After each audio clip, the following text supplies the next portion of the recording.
Γεια σας, γεια σας. Παιδιά, 2 μήνα σήμερα, Παρασκευούλα. Ξεκινάνε όλα τα πρωταθλήματα μετά τη διακοπή των εορτών. Σήμερα το μενού έχει Ιταλία, Ισπανία, Πορτογαλία, Γαλλία, Σαουδική Αραβία που θα την τιμήσουμε γιατί η παραμονή μας πήγε ταμείο. Και ξεκινάμε αυτό το παιχνίδι. Πρώτο είναι Al-Ahly, Al-Nassr. Επειδή αυτά τα πρωταθλήματα τώρα κακά τα ψέματα δεν τα ψάχνουμε και τρελά. Αν δεν πηγαίναν τώρα ο Ρονάλντο, Μανέ και αυτοί που είναι πάει εκεί κάτω, ποιος ασχολιόταν τώρα με αυτές τις ομάδες. Και νομίζω ότι οι στοιχηματικές εταιρείες δεν θα τα είχαν αυτά τα παιχνίδια μέσα, όπως δεν τα είχαν και πιο παλιά. Βάζανε σπάνια παιχνίδια με αυτά τα πρωταθλήματα. Λοιπόν, η Al-Nassr της λείπουν οι τίτλοι. Τόσα χρόνια βλέπει την πλάτη της Al-Hilal. Είναι καλή φέτος. Έχει ξεκινήσει καλά, οι 12 νίκες, μία ισοπαλία. Είναι πρώτη. Η Al-Ahly προσπαθεί να μπει και αυτή στην τριάδα. Βέβαια με την Al-Nassr η καλή παράδοση μέσα έξω, παίρνει νίκες, έχει πάρει ισοπαλίες. Έχουν και ένα στατιστικό που δεν το παραβλέπει εύκολα κανείς.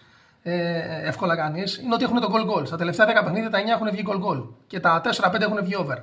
Πού θα πάμε? Goal-goal over 2,5 και τίποτα άλλο. Δεύτερο παιχνίδι είναι Κάλιαρη Μίλαν. Η Κάλιαρη κέρδισε με την Τωρίνο 2-1 πριν τη διακοπή, μεγάλο διπλό. Έφυγε 6 βαθμούς από την επικίνδυνη ζώνη. Στόχος της κακά τα ψέματα είναι η παραμονή.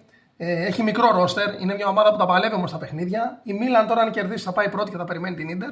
Κέρδισε 3-0 τη Βερόνα πριν τη διακοπή. Όλα τα γκολ στο δεύτερο μήχρονο και καλό ποδόσφαιρο. Είναι φαβορή σήμερα, κακά τα ψέματα. Είναι καλύτερη ομάδα. Περιμένουμε να είναι σοβαρή, αλλά δεν θα πάμε στο διπλό, παιδιά, γιατί ένα 40-50 Ιταλία. Με τον Περλουσκόνη διοσφορεμένος δεν τα παίζει αυτά. Θα πάμε στο over 1,5 γκολ τη Μίλαν που δίνει 1,70 και 1,75. Επόμενο παιχνίδι είναι το παιχνίδι της Ζιλ Βιθέντε με τη Sporting Λισαβόνας. Τέταρτη Ζιλ Βιθέντε, εκπληκτική χρονιά. Έχει ανεβεί επίπεδο από πέρσι, κυνηγάει την έξω στην Ευρώπη. Η Sporting είναι δεύτερη. Θέλει να μείνει στο κυνήγι της Πόρτο για τον τίτλο. Δεν νομίζω ότι είναι παιχνίδι που θα το χάσει. Αλλά επειδή τώρα σε αυτά τα παιχνίδια καμιά φορά και είναι και η διακοπή γίνονται πολλά μαγικά, δεν θα πάμε σε σημείο, παιδιά. Θα πάμε στο over 2,5 που είναι σε τιμές outsider. 2-10-2-20 αξίζει και το έχουν φέρει πολλές φορές στα μεταξύ τους, αν δείτε.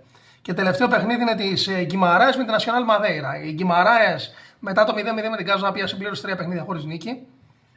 Αν κερδίσει σήμερα πάει στο -2 από τις θέσεις που οδηγούν στην Ευρώπη. Είναι καλή ομάδα φέτος. Έχει καλούς παίχτες μπροστά και γενικά είναι καλό σύνολο. Η Madeira είναι μια ομάδα που προσπαθεί να μείνει στην κατηγορία.